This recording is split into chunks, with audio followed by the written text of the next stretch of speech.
All right, today we're moving into chapter 4, and we're going to begin by talking about functions of several variables. We're going to mostly talk about, in this particular section, and really in this whole chapter, functions that take in several variables, like take in two variables and spit out one value, or functions that take in three variables, x, y, and z, and spit out a single value. Of course, we can do this more generally. We can take in n variables and spit out m variables in the most general situation. Today we're limiting our attention to functions that take in several variables and spit out a single variable. These are often called scalar valued functions because they spit out a single number, and a single number is a scalar as opposed to a vector, which would be a collection of numbers. The objectives today are relatively straightforward. You want to be able to recognize a function of two variables and find its domain and range. You want to be able to sketch a graph of a function of two variables, not a generic one, but some of the ones that we're familiar with, like paraboloids and cones and spheres, etc. And we want to be able to understand level curves. This is a pretty important idea that will resurface again later in the semester. And those are the big goals, level surfaces, level curves in 2 and 3 dimensions, and visualizing functions of two variables. Functions of two variables are really nice because they have this great way of being visualized as surfaces. So we have a function of two variables. Oh, I don't want to quite start this yet. Let's go back over and hit the big ideas. So the big ideas are, we've talked about space curves, and these are functions that take in a single independent variable and output a vector, either 2 or 3 dimensions. So that would be a function that goes from, say, R to R2 or R3.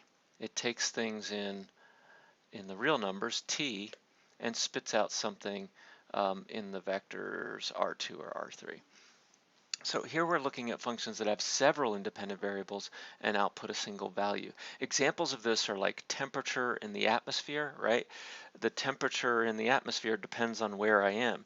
If I'm down here on the ground here in Walla Walla, right now the outdoor temperature is about 65 degrees. But if I go up 5,000 feet, the outside temperature is going to be somewhere around 30 degrees, maybe even 20 degrees, a lot colder. So the temperature, a single value, depends on my position, which actually is 3 values, right? My x, my y, my z, depending on some coordinate system. There are lots of other examples of this, like profit in business. If you're running a company, you want to set your prices, you want to get low-cost raw materials, you want to reduce the transportation and shipping costs, logistics, etc. All of these are variables that go into your final profit margin. Right, if you're going to try to maximize that, you need to understand functions of several variables that are producing this one single number, your profit. Another example would be like the unemployment rate, right? There are literally millions of variables that go into the unemployment rate that occurs, that the government publishes each month. In this class, we're going to focus only on functions that go from R2 to R. In other words, 2 independent variables and 1 dependent variable, or R3 to R, 3 independent variables and a single dependent variable. But there are lots of examples, as I just mentioned, of functions that go from Rn, where n is just some number like 25 or 30, into R, a single variable. Why do we focus our attention on just functions of 2 or 3 variables as opposed to n variables? It's because they're much more easily visualized and imagined in our minds, and they do offer real applications. For example, temperature in the atmosphere up here, that's a totally legit application. Okay, and then the last thing we're going to talk about are level sets. These are subsets of the domain of the function upon which f is some fixed constant. These have important applications in finding extreme values, and they have very important theoretical use, as we'll see later. Let's do a bit of a flyover of the section before we get to the examples. Functions of two variables. I actually like this visualization that the book provides before we start talking about functions of two variables as surfaces. I like to think about it as just taking a point in one space and mapping it to a point in another space. This space over here would just be two-dimensional space, and this space over here would be one-dimensional space, R2 to R1. A common thing to want to do to understand functions of several variables is to find the domain and range. Let's look at the second function, b. What's the domain of this function? Well, we should be really concerned about the square root and making sure that the thing underneath the square root is non-negative. How do we assure that? Well, let's just start with exactly that condition. We take the thing under the square root and we write the mathematical formula that tells us that this thing is non-negative, and then we start manipulating it algebraically to see where that leads.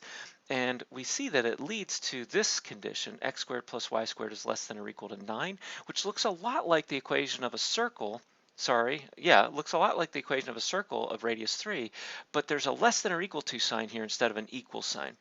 What that means is we're talking about not just the points on the boundary of the circle of radius 3, but all of the points inside, less than or equal to inside. So the domain of this function is all of the points that satisfy this condition. In other words, this is a membership test, just like these other membership tests that we've talked about when we talk about equations of the sphere or equations of cones, etc. This is a membership test. How do I get into the domain? Well, I have to take my x-coordinate, my y-coordinate, and I have to satisfy this condition. How do I know that it's inside the circle and not outside the circle? Well, one point that we know is inside the circle is the point 0, 0. Does 0, 0 satisfy this condition? Sure. That's inside the circle. We can kind of just extend that. We're going to wave our hands at this a little bit, but we can kind of extend that to assuming that every point inside the circle of radius 3 satisfies this condition and therefore is in the domain. How do we write the domain of G mathematically? We write curly braces, all of the points x, y in R2 that satisfy the membership test. What does it look like? It's a circle of radius 3 and all of the points inside. If this were strictly less than, then we would exclude the boundary of the circle. It would not be in the domain. And we might note that with a dotted line around the figure instead of a solid line. Okay, now we move on to graphing functions of two variables. The beautiful thing about this is they naturally sit in 3 dimensions, where we take the xy plane as holding the domain, and then the z-axis tells you what the value of the function is at the corresponding xy value. So we have xy, we pick a point xy in the plane, and we compute the output, and we call that z. Let's look at, again, another example, graphing a function of two variables. All right, here we have z equals x squared plus y squared, and we have the xy plane down here in the at the bottom, and the z-axis out extending upward. We see that if we plug in, say, the point 0, 0 down here at the bottom, we get z equals 0, and all 3 coordinates together, 0, 0, 0, are on this curve, and they sit at the origin. As I go away from the origin, x squared plus y squared starts to grow, and correspondingly, the height above the xy plane, denoted z, also starts to grow. How does it grow? It grows parabolically. At least if we look at slices, we see things that look like parabolas, and that makes sense because we have the independent variables occurring as square terms.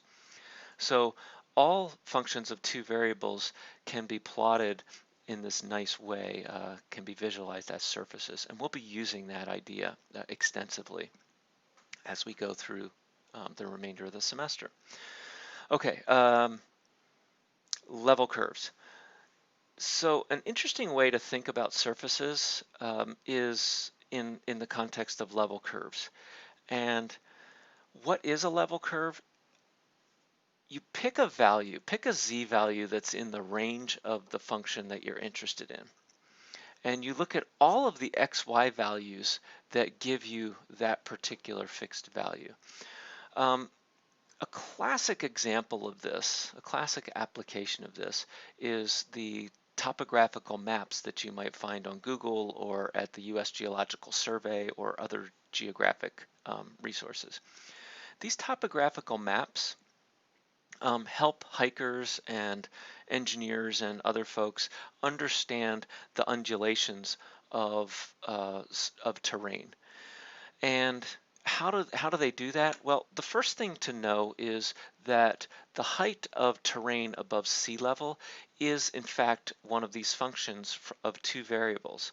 I take my latitude and longitude on the Earth and I get an altitude, my height above sea level. So if I'm over here hiking around Devil's Tower, um, each point corresponds to some latitude and longitude on the planet Earth, and each point has a height above sea level. And we can use that as a function and we can plot it as a surface. So you can imagine the surface of the Earth here, all of its ripples and undulations, is really just a visualization of the elevation function of latitude and longitude on planet Earth. All right, so if we have that in our heads, we can go near, say, Devil's Tower, and we can say, well, what does the set of points look like that where the altitude is 4,500 feet? That's what this is right here. And you can imagine that near Devil's Tower, there's going to be some level or some sort of curve around Devil's Tower where the altitude neither goes up nor down from 4,500 feet. So I'm standing here and I can either choose to go up and climb up Devil's Tower or down and climb down Devil's Tower, or I could go kind of horizontally and not change my altitude at all. And if I take that to its extreme, what that does is it traces out a collection of latitudes and longitudes on the surface of the Earth for which the altitude is constant, 4,500. And it's not just 4,500, I can do 4,600. That's a different, slightly smaller curve, 4,700, 4,800, 4,900, and so on. Another nice thing about this is it helps us understand the steepness of the terrain. So when we see, it's important, first of all, that we have even values between our level curves, so 4,500, 4,600, 4,700, 4,800. Each of these curves is going up by 100 feet. That tells us something because when these level curves are close together, that tells me over here that the surface is very steep. And when the level curves are far apart, like these, right, to get from here to here is I'm gonna go up 100 feet. To get from here to here, I'm gonna go up 100 feet. But notice they're a lot closer together. So it's gonna be a lot more work. It's gonna be a lot steeper moving from here to here than it is from here to here. And even more, 4,400 feet to 4,500 feet, less work. We see that it's relatively shallow here because 4,400 to 4,500, really far apart. Really steep here. 4,900 to 5,000, super steep right there. So we can get some really interesting information by looking at the level curves. Notice we don't see the surface here. What we're looking at is the domain of the altitude function. This is all in the domain. This is in the XY plane. We're not seeing the z-axis.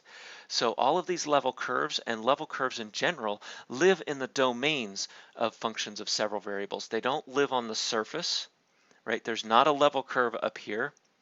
The level curve is down in the domain, and that's a really important concept to get into your head. Mathematically, the level curve is a collection of values, x and y, that satisfy this equation for a particular fixed value of c. So if we go back to, say, a function like this, square root of 9 minus x squared minus y squared, and we set c equal to 2, we immediately get an equation. But notice this is an equation in x and y, which means it's an equation of a curve in the xy plane. It's in the domain. If we work a little bit, do a little bit of algebra, we discover that this equation simplifies to x squared plus y squared equals 5. And now we know that the level curve corresponding to c equals 2 of this function in the xy plane is a circle of radius root 5. If I walk along that circle of radius root 5, the values of the function there will always be 2. That's a level curve. Often we want to plot lots of level curves so we get an idea of how the surface is undulating or how the function is rising and falling. But the beautiful thing about this is we can get that information by only looking at a two-dimensional graph. And it's always important when you're plotting collections of level curves to have a uniform change in the constant c. So here we see c changing 0, 1, 2, changing by 1 unit every time. If we just kind of choose random collections of c, we get less information about the undulations of the surface. So when you're making a contour map, the goal is to use to plot lots of level curves for lots of different c values and make sure that those c values are uniformly spaced. The book talks a little bit about vertical traces. I'm going to let you work on that. This is very similar to looking at how planes intersect surfaces. And it's really just complementary to the idea of a level curve. Level curves are when you fix the z value. And essentially what you're looking at is the intersection of a horizontal plane, a level plane, with the surface. Sometimes it'll intersect in a curve, sometimes it'll intersect nowhere, sometimes it'll intersect in a point. Vertical traces are really just fixing the y value or fixing the x value and seeing what those vertical planes look like when they intersect the surfaces. They're a little bit less important than level curves, and that's because level curves naturally define sets in the domain of the function, and we care a lot about the domain of the function as we move forward through the rest of the semester. Vertical traces, interesting, but theoretically less important. Okay, then we do all of this again for functions of more than 2 variables. Mostly for functions of more than 2 variables, we're talking about functions of 3 variables, x, y, and z. This goes back to the temperature function that we mentioned earlier. If I'm in space somewhere, I have some location, x, y, z, and there's a temperature corresponding to that position. So this is a great example of a function of 3 variables. Functions of 3 variables also have level curves, although they're now called level sets, and you can set them equal to a fixed constant. And what's cool about it is instead of getting a curve that's in the xy plane, you get a surface that's in xyz space. And that makes sense because the domain of a function of 3 variables is actually in 3-dimensional space. So the level surface is going to sit in 3-dimensional space. How do you find a level surface? Same thing. Set the function equal to some fixed constant, start doing algebraic manipulations and try to identify that surface. And you can always go back to that zoo of surfaces that we talked about back in chapter, oh gosh, where was that? I don't remember. Yeah, back in section 2.6, quadric surfaces. All right, let's talk about the exercises. We've got a few exercises here to play around with, and then we'll call it a day. Okay, for the following exercises, we want to find the domain of the function. We're only going to do problem 8 here. We'll leave some of the work for you. So problem 8, we have a function g, square root of 16 minus 4x squared minus y squared, and we want to find the domain of that function. The domain is essentially the collection of xy values in the xy plane for which the function is well defined.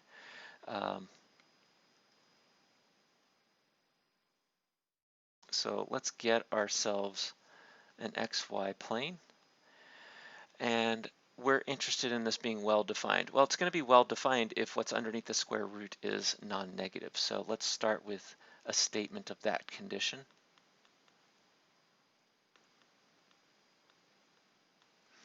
So we have this condition. I see the x squared and the y squared, and I'm starting to think ellipse. So I'm going to play around with this a little bit. I move both the independent variables over to the right-hand side. I'm going to try to put this in standard form.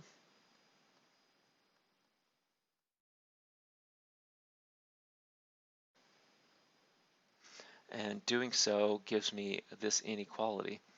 Now, inequalities are different from equalities, I get that, but it's always a sort of a safe thing to just imagine for a moment that this is an equality. That's going to help me find the boundary of the set that I'm interested in. And the boundary of this set is going to have major axis from -2 to 2. So maybe from here to here, and major axis from -4 to 4. So something like this. And then we'll sketch in the boundary like that. And now we want not just the collection of points that satisfy the equality, but the collection of points that satisfy the inequality that are inside. If you're wondering whether this is the inside of the ellipse or the outside of the ellipse, you can test a point. Test 0, 0. 0, 0 satisfies this equation, so it's a member of the set.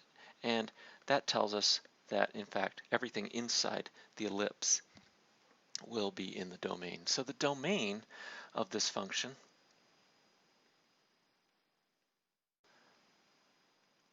the domain of G in what we call set builder notation is the collection of XY pairs in R2 that satisfy the membership condition.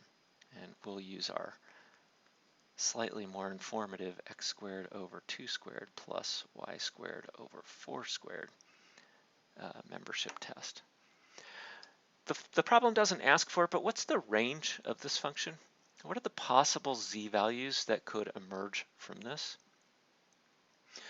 Well, we know that all of the z values are going to be positive. So the range, we know that G is always going to be non-negative, sorry, not positive, but non-negative. What's the biggest that it could be? Well, the biggest that it could be is if x and y are both 0, we have the square root of 16. So in fact, G, we know, is going to be less than.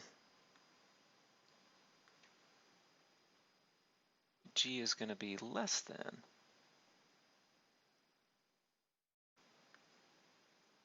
the square root of 16. So the range of this function is from 0 to 4. So if you were to map this surface, it would sit above this figure in the xy plane, and its z values would lie between 0 and 4 on the z-axis. Okay, in problem 26, we want to find the level curves of the function for the indicated values.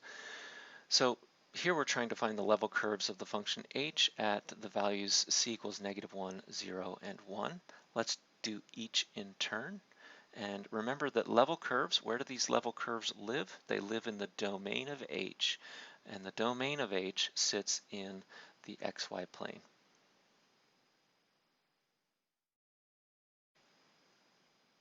So we'll begin with an xy plane, and let's look at each in turn. Let's look at c equals -1. That's the natural log of x squared plus y squared equals -1. I'm looking at this and I'm like, I'm not really sure what that's all about. So I'm going to play around with it a little bit algebraically and see if I can't get the x squared and y squared out from underneath the natural log, because I might get some intuition. I might be able to bring to bear some of my intuition about equations involving x squared and y squared. How do I do that? I'm going to exponentiate both sides. I'll raise both sides to to the base e. The e's and the natural logs cancel, so I get x squared plus y squared equals e to the minus 1, which is just 1 over e. 1 over e is, I don't know, it's 1 over 2.7. That's probably around like, well, what, a little more than 1/3. I guess we could go over to Google and see what that is. So let's look at 1 over e to the 1. Oh, and apparently that's too close to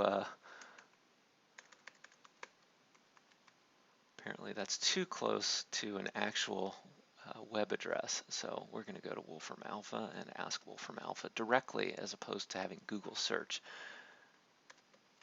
So 1 over the exponential of 1, that's 1 over e.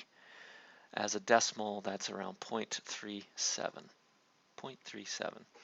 So what we see here is a x squared plus y squared equals about 0.37. So that's a circle of radius root 0.37. Well, let's ask Wolfram Alpha what the square root of this number is.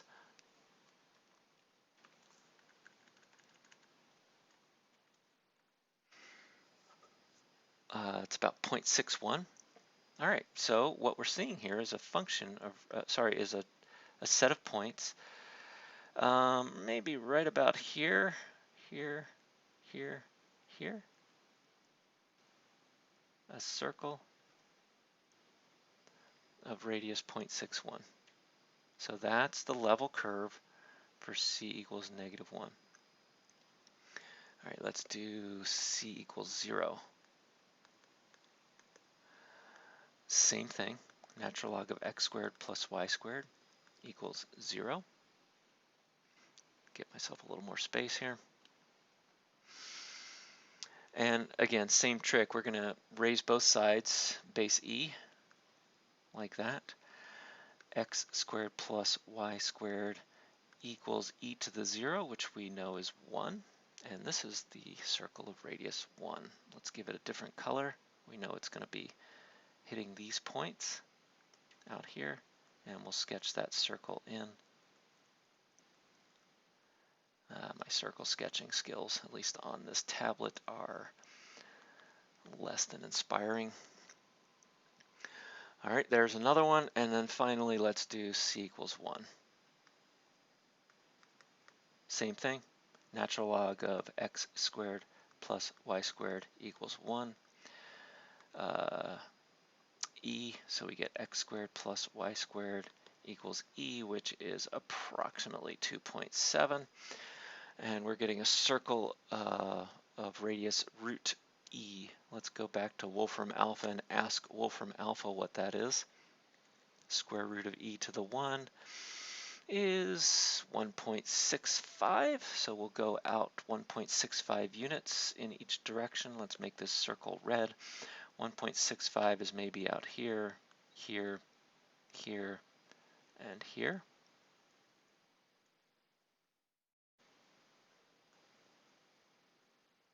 And there we go. It's hard to really interpret this, but that's what the surface looks like. If we kept going, we can learn a couple of things. We do see that because the level curves appear to be concentric circles around the origin, whenever we have level curves that are concentric about the origin, this isn't in the book, by the way, we say that the function is radially symmetric. Radially symmetric.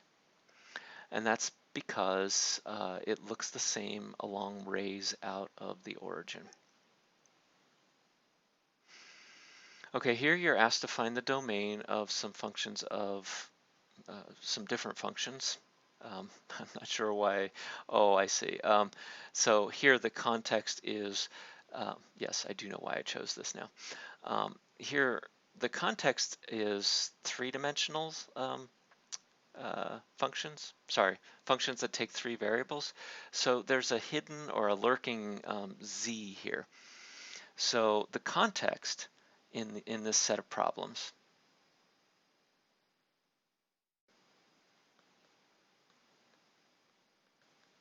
is R3, not R2.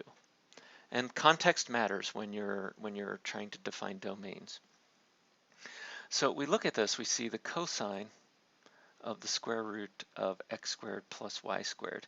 And what are we worried about? Well, we're worried about x squared plus y squared being positive. Again, non-negative, sorry. We're worried about that being non-negative, so greater than or equal to 0.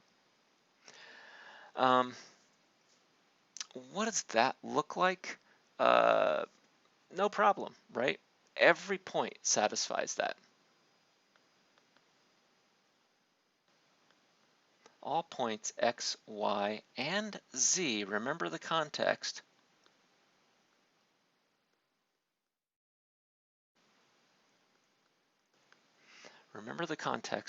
all points x, y, and z satisfy this.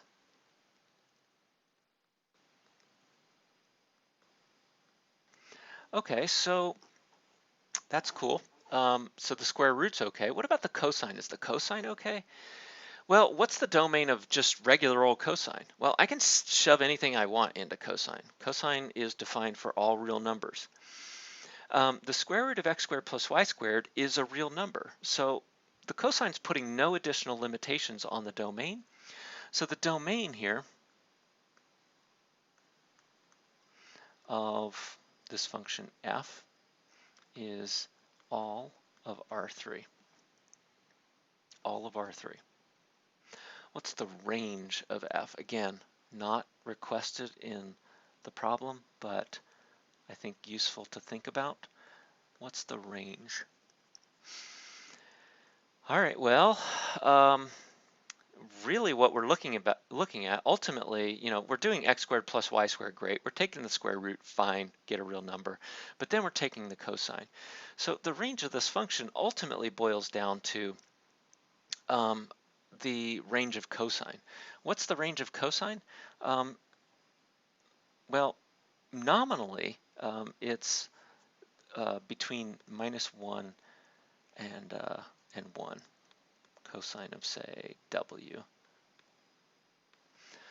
And I guess the real question is, does the output from this process give me all of the cosine values? And the short answer is yes, because it's clear that as I vary x squared and y squared, I can certainly cover a complete period of the cosine from 0 to 2 pi.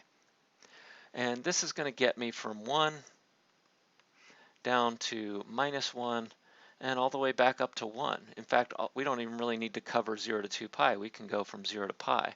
So can I get this to go from 0 to 2 pi? From 0 to pi? Yes. And therefore the cosine is going to go from -1 to 1 at some point. So the range of this function is all of the points between -1 and 1 inclusive. Oh, and I know that I did make a mistake about context here. The context here is actually R2, not R3. And how do I know that? It's actually this little bit here.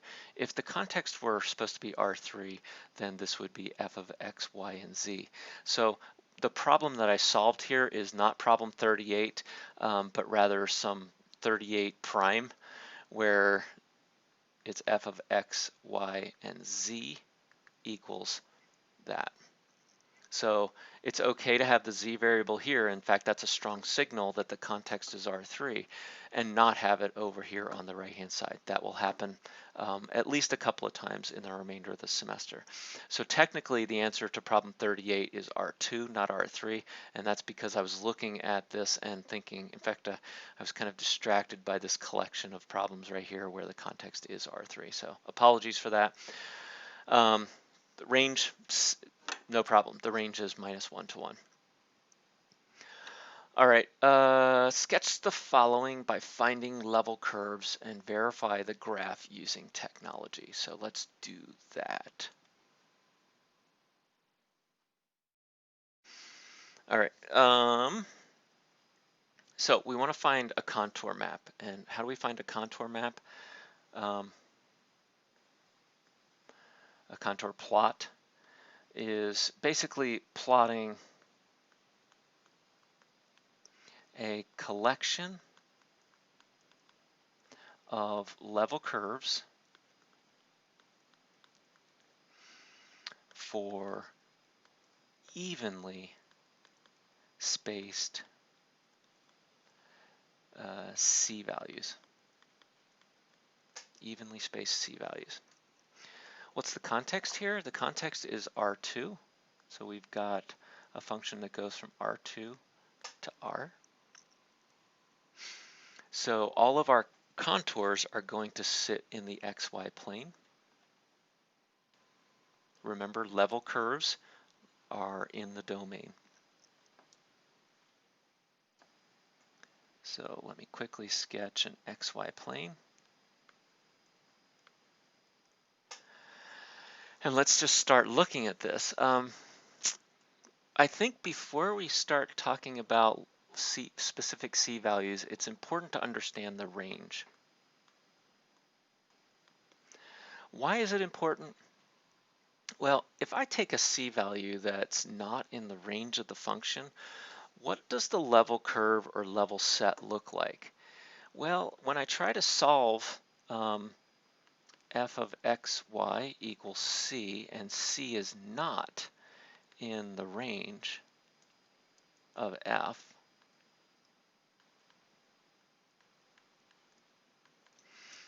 the solutions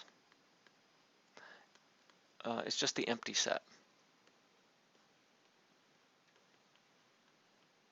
So you get a level set, you get a level curve, but it's not very interesting. There's nothing in it.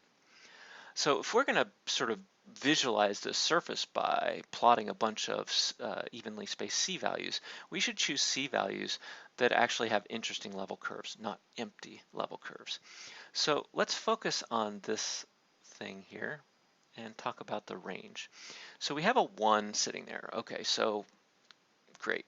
What does e to the minus x squared minus y squared do?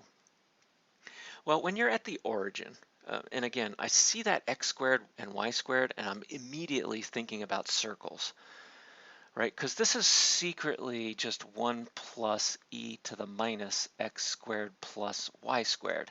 And when I see that, I say, aha, circle. I immediately start thinking about circles. And it turns out that this thing is radially symmetric because the independent variables x and y always appear in this combination, x squared plus y squared. So what happens when you're at the origin? You have e to the minus 0, which is just e to the 0, which is 1. So this thing starts off at 2. And then as I go away from the origin in concentric circles, this number gets bigger, and e to the minus big number gets smaller. And so what we're going to see is this function goes from 2 to 1, starts off at 2, and it's going to fade off to 1 asymptotically. What's the range? The range is 1 to 2, and it includes 1 because we can plug in x equals y equals 0, the origin, and we can get 1. It excludes 2. I'm sorry, I've got that backwards. It excludes 1. It excludes 1 because this thing goes asymptotically to 0 as we go away from the origin, but it never reaches 0. So this function will never reach quite 1. It will drop, it'll go to 1 from the right. We can, however, get the right endpoint. We can get a 2 by plugging in 0 for x and 0 for y. In that case, we have 1 plus e to the 0, 1 plus 1, 2. Alrighty, what do the level curves look like? Well, let's start with Let's start with breaking up this interval into, here's 1, here's 2. We're excluding 1, we're including 2. And remember, we want level curves that are evenly spaced. So we could sort of evenly divide it up into, say, 1, 2, 3, 4, 5 pieces, and we could do 5 level curves. If we did that, these 5 pieces, each of these pieces would be of length 1/5. How do I know that? Well, the length of the whole interval is 1. We've broken it up into 5 even pieces, so each of the pieces has got to be of length 1/5. Now we do a little bit of fractions. We have we have what? What do we have? 5/5 here. So we have 6/5, 7/5, 8/5, and 9/5. And then this last one is 10/5, aka 2. All right, so let's try that. Let's do C equals 2. For C equals 2, we have what? 1 plus e to the minus x squared plus y squared equals 2. We subtract 1 from both sides, e to the minus, I better get myself some more room. E to the minus x squared plus y squared equals 1. How do we expose that x squared plus y squared piece? Let's take the natural log of both sides.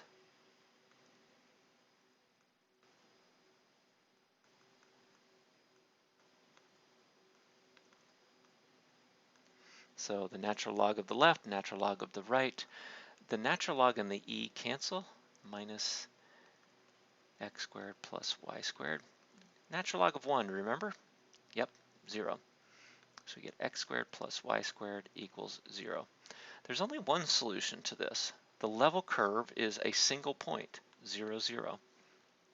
Let me mark that on the plot here. That's the level curve for C equals 2. The level curve for C equals 2 is a single point. All right, let's try. I'm only going to do one more of these because you get the idea. Let me do 9/5. 9/5. So for C equals 9/5, we have 1 plus e to the minus x squared plus y squared equals 9/5.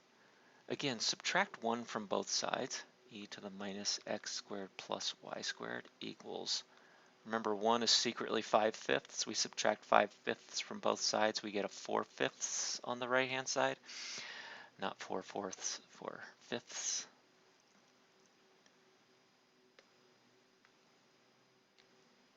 Again, we'll take the natural log of both sides.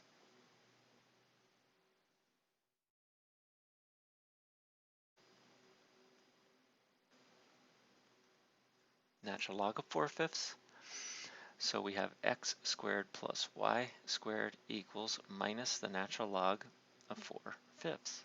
Okay, and you might say, hey, Schuler, wait a minute. That's the equation of a circle, but the right-hand side is negative. And I'm going to come back at you and say, I'm going to say, is it negative? And it turns out no. This is actually a positive number. And we know that because 4/5 is less than 1. The logarithm of any number less than 1 is negative, and then a negative times a negative is positive. So in fact, this is a safe value to use for the radius of a circle, or the radius squared of a circle. And I'm going to jump back over to Wolfram Alpha so we can figure out what that actually is. So we're talking about minus the natural log of 4/5, like that, and we're getting 0.22. Of course, we don't really want that. We want the square root of that because we want to know the radius of that circle, 0.47. So all of this amounts to a radius of approximately 0.47. So going back to our sketch, 0.47 is about here, here, here, here. It's this tiny little circle around the origin. Okay, and let me just finish this. That's C equals 9/5. So lots of things going on here. We had to find the range. We had to divide it up evenly because contour maps and level curves are most useful when the C values are evenly spaced. Let's not belabor this point. Let's go over to GeoGebra, and I'll show you how to do contour plots over there. It's actually pretty straightforward, pretty quick. So hitting up GeoGebra, and remember we're doing 2D contour plots. So we're just going to start the regular old 2D calculator.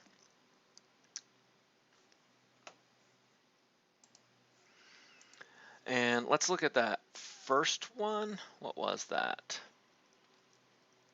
We honestly don't even really have to work that hard. We can let GeoGebra do the work here. So we can actually punch in 1 plus E is EXP minus X squared plus Y squared equals, and what was the first one we did? 2? I guess it was 2. All right, so it's not showing us the little dot in the center, but you know, if it were able to do that, it would show us that dot. Now, here's a cool thing when you're doing contour plots. GeoGebra lets you duplicate an input line, so I'm going to duplicate that, and all I have to do is change the 2 to a 9/5, and I see that smaller circle. So there'd be a dot here at the origin, and then there's that next smaller circle, exactly where I predicted it would be. And we can just keep going. Let's duplicate and do 8/5. And duplicate and do 7/5.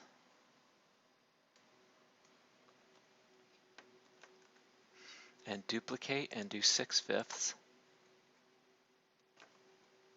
Oops. And that's it. That's all we can do, because 1 is not in the domain. 1 is not in the domain.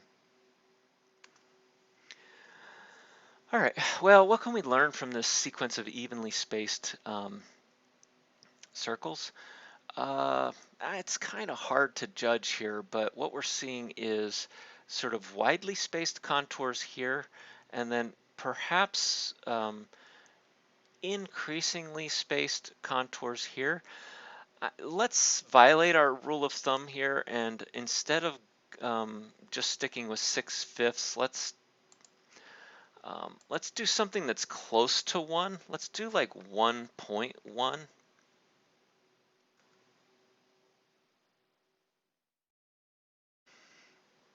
And let's try 1.01.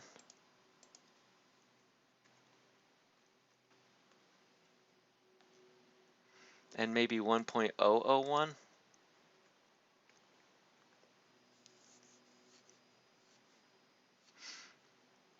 And let's look at what's happening here. What we're seeing is these concentric circles. So this thing is radially symmetric. And I shouldn't be doing this because this is not super informative. These are not evenly spaced. So they're not really giving us the kind of information that we seek. And in fact, I'm going to delete them because I don't think that they're helping the conversation at all. I'm going to delete that. What we're seeing here is as we get away from this, the curve is flattening out asymptotically. And this is actually a hard one to interpret. It's relatively flat in here at the origin, and then it's kind of steep, and then it flattens out away from the origin. It's radially symmetric because the level curves are concentric circles about the origin. And I'm going to just jump over to GeoGebra again, the 3D calculator, and show you what this thing looks like. So let's look at z equals 1 plus exp minus the quantity x squared plus y squared. Okay, and it looks like somebody just sort of swept something under the rug, as it were. It's just a little bump underneath this plane that sits roughly at z equals 1, but there's this bump, and it's this function here. So you have the plane z equals 1 plus a bump function, and it's radially symmetric. And we can see that point at 2, that level set at 2, and then if we go away from it, the level sets are just circular circles around the origin. So that's consistent with what we're seeing in the other tab. All right, moving right along. Find the level surface for the functions of 3 variables and describe it. All right, so now we're looking at level surfaces instead of level curves. And we're focused on this last one. And c is equal to 0. So fortunately for us, level curves and level surfaces are always found via the same process. You set the function equal to the constant c. So we're immediately looking at 9x squared minus 4y squared plus 36z squared equals 0. And now we're kind of back to that quadric surfaces section. We have to identify this particular surface. And I think it's helpful to try to put it into some kind of standard form. But I'm going to jump back to that section, quadric surfaces, and I'm going to scroll down to the zoo. And we're going to look for one that kind of matches. All right, so we see, what do we see here? We see 2 positive square terms and 1 negative square term on the left-hand side, or alternatively 2 positive square terms on the left and a positive square term on the right. So let's find something that looks like that. It's not this, because all the positive terms are on the left and they're all positive. It might be this, but what's the constant? The constant is 0. And here the constant is 1, so not quite that. So 2 positive square terms and a negative square term, but not a 0 constant. 2 negative square terms, not a 0 constant, not going to work. 2 positive square terms, a negative square term, and a 0. So it's probably an elliptic cone. It's definitely an elliptic cone. Let's put it into standard form by sort of dividing out so that we have everything in the denominator. Let's divide by 36. So we get x squared. I'm sorry, let's not divide by 36. What we want to do is get honestly, yeah, it doesn't matter. Let's do it that way. So we'll divide by the largest value, 36. X squared over 4, which is 2 squared, minus y squared over 9, which is 3 squared, plus z squared equals 0. So this is standard form. And I'll refer you back to section 2.6. Honestly, to be more specific, I'll refer you back to figure 2.88.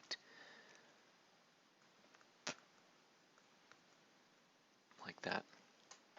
All right. Well, let's keep comparing to this figure 2.88. Here the negative term was z squared, and the thing is opening up along the z-axis. Here the negative term is y squared, so we can expect this to open along the y-axis. So the negative term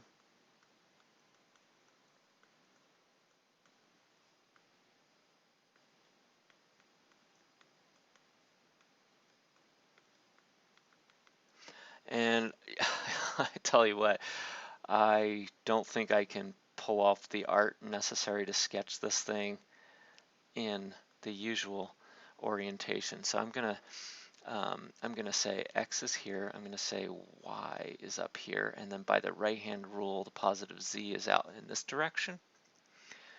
And we have this thing that kind of opens up and down, and then the cross sections are parabolas like that.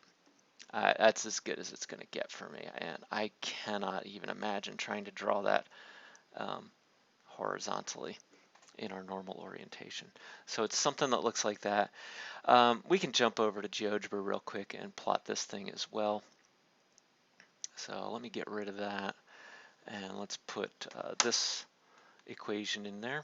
What is this? 9x squared minus 4y squared plus 36z squared equals 0. And there you have it. And it is an elliptic cone, and we can see that it's opening along the y-axis. Yes, this is what computers are for, folks. Much better artwork than my hand-drawn. And then, again, the reason that mine looks the way it does on the notes is I chose to orient this in an unusual way. So my y-axis is going up. All right, problem 57, last not least. We have a thin plate made of iron located in the XY plane. The temperature in degrees Celsius at the point P is inversely proportional to the square of its distance from the origin. Express T as a function of X and Y. Two quantities are inversely proportional, say X and Y.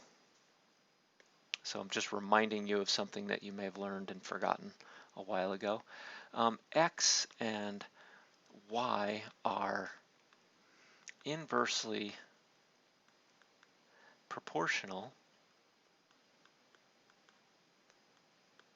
if X equals K over Y for some constant K. Simple as that. What we're saying here is that T, the quantity T, is inversely proportional to the quantity D, where this is the distance from the origin.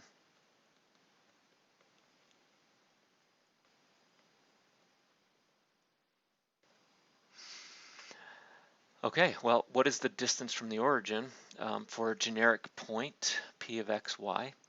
That is the square root of x squared plus y squared, right? I should be a little neater than that. Square root of x squared plus y squared. So just plug it in, right? We've got our proportionality relation, our inverse proportionality relation. So T is equal to some constant K. We don't know what that constant is, but it's inversely proportional to the square root of x squared plus y squared. Like that. Express T as a function of x and y. We've done that. How good of a model is this?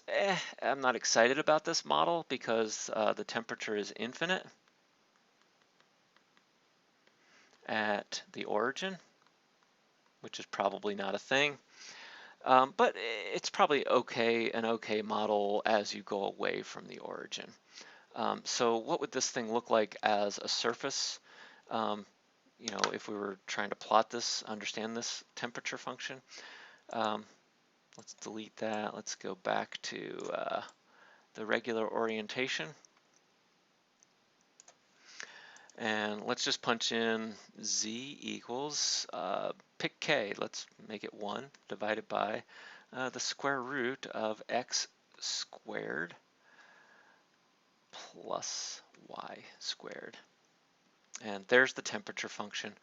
The temperature is infinite at the origin, which is indicated by the fact that there's a hole in this surface. It's not defined at the origin. And then the temperature decays in this way as I go away from the origin. And it's not surprising to see that this is radially symmetric. So for example, level curves, the curve where the temperature is, say, 5, is a circle in the domain. It's a circle in the xy plane. So this is radially symmetric, and you see that often with functions that depend on distance.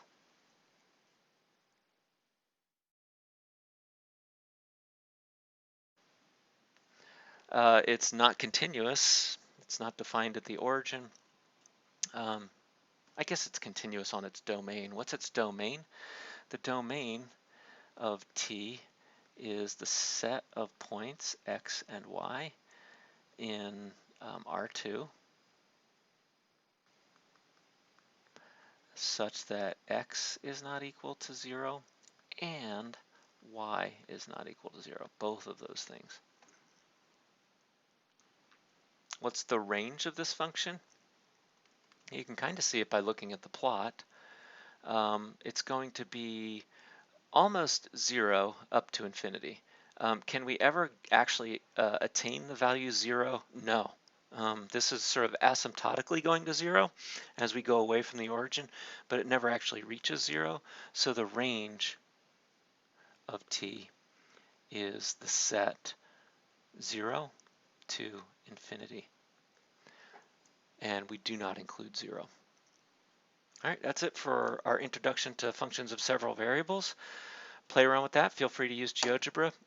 Do enough of the exercises to become comfortable with the new ideas, and then move over to WebWork and do the assessment for Chapter 4, Section 1. Thanks.